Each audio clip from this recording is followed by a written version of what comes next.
അടുത്തതായി നമുക്ക് ഡിസ്കസ് ചെയ്യാനുള്ളത് ബോഡി ലാംഗ്വേജ് ആണ്. അപ്പോൾ ബോഡി ലാംഗ്വേജ് എന്ന് പറഞ്ഞിട്ടാണെങ്കിൽ എല്ലാവർക്കും അറിയുന്നതാണ്. പ്രസൻറ്റേഷൻ്റെ ഒരു ഭാഗമായിട്ട് വരുന്നതാണ് ബോഡി ലാംഗ്വേജ്. നമ്മൾ ഓൾറെഡി ഡെമോൺസ്ട്രേഷൻ പറഞ്ഞു. ഈ ഡെമോൺസ്ട്രേഷനൊക്കെ ചെയ്യുന്ന സമയത്ത് ഒരാളിങ്ങനെ ഒരു ബോഡി ലാംഗ്വേജ്, അതായത് ഒരു ആംഗ്യഭാഷയില്ല, ഫേഷ്യലായിട്ടുള്ള എക്സ്പ്രഷൻ ഇല്ല, അങ്ങനെയൊക്കെ നിൽക്കുന്ന സമയത്ത് നമുക്ക് ആ ഒരു ഡെമോൺസ്ട്രേഷൻ എന്ന് പറയുന്നത് അത്ര എഫക്റ്റായിട്ട് തോന്നണമെന്നില്ല. അപ്പോൾ ഒരു ബോഡി ലാംഗ്വേജ് എന്ന് പറയുന്നത് ഇമ്പോർട്ടൻ്റ് ആയിട്ടുള്ളൊരു എസെൻഷ്യൽ ആയിട്ടുള്ളൊരു എന്താ പറയുക പാർട്ടാണ്. ഏതിൻ്റെ പ്രസൻറ്റേഷൻ സ്കില്ലിൻ്റെ ഒരു എസെൻഷ്യൽ പാർട്ടായിട്ട് വരുന്നതാണ്. It is a non verbal communication. Non വെർബലാണ്, അതായത് ഒരാളുടെ ബോഡി ലാംഗ്വേജ് കാണുമ്പോൾ തന്നെ നമുക്ക് മനസ്സിലാവും ഇയാൾ ഏതൊരു ഇതിലാണോ, അല്ലെങ്കിൽ ഈ ഒരു പ്രോഡക്റ്റ് നമുക്ക് വാങ്ങാൻ പറ്റുമോ, അല്ലെങ്കിൽ ആ ഒരു ബോഡി ലാംഗ്വേജിൽ തന്നെ ചില സമയത്ത് നമുക്ക് പറയാതെ പറയില്ലേ. അപ്പോൾ അതുപോലെയാണ് ഈ ബോഡി ലാംഗ്വേജ് എന്ന് പറയുന്നത്. അപ്പോൾ അതിൽ ഫേഷ്യൽ എക്സ്പ്രഷൻസ് വരും, പോസ്റ്റേഴ്സ് വരും, അതുപോലെ തന്നെ ജസ്റ്റേഴ്സ് വരും. ഇതൊക്കെ കൂടെ ചേർന്നതിനെയാണ് നമ്മൾ ബോഡി ലാംഗ്വേജ് എന്ന് പറയുന്നത്.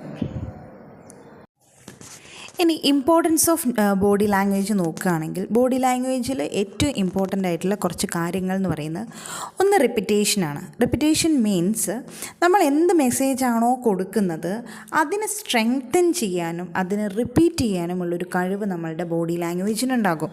ഇപ്പോൾ ഞാനൊരു കാര്യം പറയുന്ന സമയത്ത് ആ ബോഡി ലാംഗ്വേജ് വെച്ചിട്ട് അതും ഇതും കൂടി മിക്സായി വരുമ്പോൾ പറയുന്ന കാര്യത്തിന് കുറച്ചും കൂടി സ്ട്രെങ്ത് ചെയ്യാനുള്ളൊരു കഴിവ് എന്തിന് കിട്ടുന്നുണ്ട്? ഈ ബോഡി ലാംഗ്വേജിന് ഒരു ഇമ്പോർട്ടൻസ് ഉണ്ട്. Next contradiction. ഇപ്പം ഞാൻ പറയുന്ന കാര്യം ചിലപ്പോൾ എൻ്റെ ബോഡി ലാംഗ്വേജിൽ നിന്ന് എനിക്ക് എന്ത് ചെയ്യാൻ പറ്റും, മനസ്സിലാക്കും. ഞാൻ പറയുന്നത് സത്യമാണോ അല്ലെങ്കിൽ ഞാൻ പറയുന്നത് കള്ളത്തരാണോ. ചിലരുടെ മുഖത്തു നിന്ന് തന്നെ മനസ്സിലാവും നമ്മൾക്ക് പറയുന്നത്, അല്ലെങ്കിൽ ഫേഷ്യൽ എക്സ്പ്രഷനിലൂടെ മനസ്സിലാവും ഇയാൾ പറയുന്ന കാര്യം ഇയാളുടെ മുഖത്തുള്ള കാര്യം ഒരുപോലെയല്ല. അപ്പോൾ അവിടെ കോൺട്രാഡിക്ഷൻ വരും. കോൺട്രാഡിക്ഷൻ എന്ന് പറഞ്ഞിട്ടാണെങ്കിൽ അങ്ങോട്ടും ഇങ്ങോട്ടും പറയുന്ന കാര്യങ്ങൾ വിരുദ്ധമായിട്ട് വരാം. അപ്പോൾ അത് നമുക്ക് ആ ബോഡി ലാംഗ്വേജിൽ നിന്നോ അല്ലെങ്കിൽ ഫേഷ്യൽ എക്സ്പ്രഷനിൽ നിന്നോ നമുക്ക് മനസ്സിലാക്കാനുള്ള ഒരു ചാൻസ് ഉണ്ട്. ദെൻ സബ്സ്റ്റിറ്റ്യൂഷൻ എന്ന് പറഞ്ഞിട്ടാണെങ്കിൽ സാധാരണ ഞാൻ പറയണ്ട, നമുക്കൊരാളെ മുഖം കണ്ടാൽ തന്നെ അറിയാം ഇയാൾ പറയുന്ന കാര്യങ്ങൾ, അല്ലെങ്കിൽ ഒരാളെ മുഖം കണ്ടാൽ അറിയാം ഈ സാധനം വാങ്ങണോ വാങ്ങണ്ടേ എന്നുള്ളത്. അപ്പോൾ സബ്സ്റ്റിറ്റ്യൂഷനാണ്. ഒരാൾ പറയുന്ന കാര്യത്തിന് വെർബൽ മെസ്സേജിന് പകരം ബോഡി ലാംഗ്വേജ് നമുക്ക് സബ്സ്റ്റിറ്റ്യൂഷനായിട്ട് എടുക്കാം.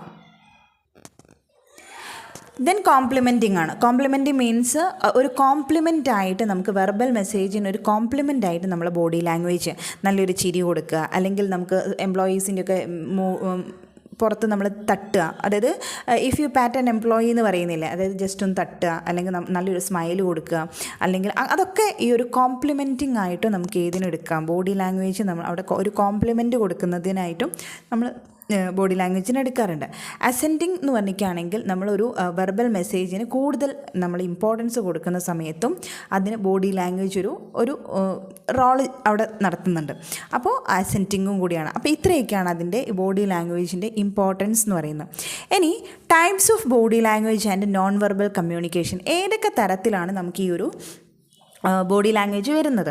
ഫസ്റ്റ് വൺ ഫേഷ്യൽ എക്സ്പ്രഷനാണ്. ഫേഷ്യൽ എക്സ്പ്രഷൻ എന്ന് പറഞ്ഞിട്ടാണെങ്കിൽ നമുക്കറിയാം നമ്മളുടെ ഇമോഷൻസ് എന്ന് പറയുന്നത് നമ്മൾ പറയുന്നതിനെക്കാട്ടും ചിലപ്പോൾ ചിലരുടെ മുഖത്ത് തന്നെ ഉണ്ടാവും. അപ്പോൾ ഫേഷ്യൽ എക്സ്പ്രഷൻ എന്ന് പറയുന്നത് ഒരു ബോഡി ലാംഗ്വേജ് ആണ്. അതുപോലെ തന്നെ വരുന്ന ഒന്നാണ് ബോഡി മൂവ്മെൻറ്റും പോസ്റ്റേഴ്സും. ആ ബോഡി മൂവ്മെൻറ്റ് എന്ന് പറഞ്ഞിട്ടാണെങ്കിൽ ചിലർ ഹെഡ് ഇങ്ങനെ, അതായത് തല ഇങ്ങനെ ഇളക്കുന്നുണ്ടാകും, അല്ലെങ്കിൽ ഒരു സുഖമില്ലെങ്കിൽ അവരിങ്ങനെ നിൽക്കാതെ, ഒരു സ്ഥലത്ത് നിൽക്കാതെ അങ്ങോട്ടും ഇങ്ങോട്ടും നടക്കും. അപ്പോൾ ആ ഒരു ബോഡി മൂവ്മെൻറ്റും പോസ്റ്റേഴ്സും ഇതിൽ വരുന്നതാണ്. It is A type of body language ആണ്.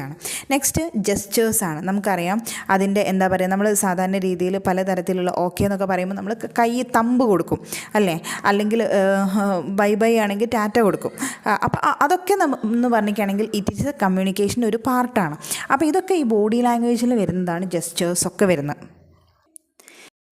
അടുത്തത് ഐ കോണ്ടാക്റ്റ് ആണ്. ഐ കോണ്ടാക്റ്റും ഇതുപോലെ തന്നെ വിഷ്വലായിട്ട് ഭയങ്കരമായിട്ട് ഡോമിനൻസ് കൊടുക്കുന്ന ഒന്നാണ് ഐ കോണ്ടാക്റ്റ് എന്ന് പറയുന്നത്. നമ്മൾ കോൺവെർസേഷൻ ചെയ്യുന്ന സമയത്ത് മറ്റുള്ളവരുടെ, അതായത് നമ്മളെ കസ്റ്റമറിൻ്റെ ഐയിൽ നോക്കിയിട്ട് വേണം നമ്മൾ സാധാരണ രീതിയിൽ പറയാം, അല്ലെങ്കിൽ എവിടെയെങ്കിലും നോക്കിയിട്ടായിരിക്കരുത് നമ്മൾ എന്ത് ചെയ്യാൻ ഈ ഒരു പ്രോഡക്റ്റിൻ്റെ കാര്യങ്ങൾ പറയാൻ.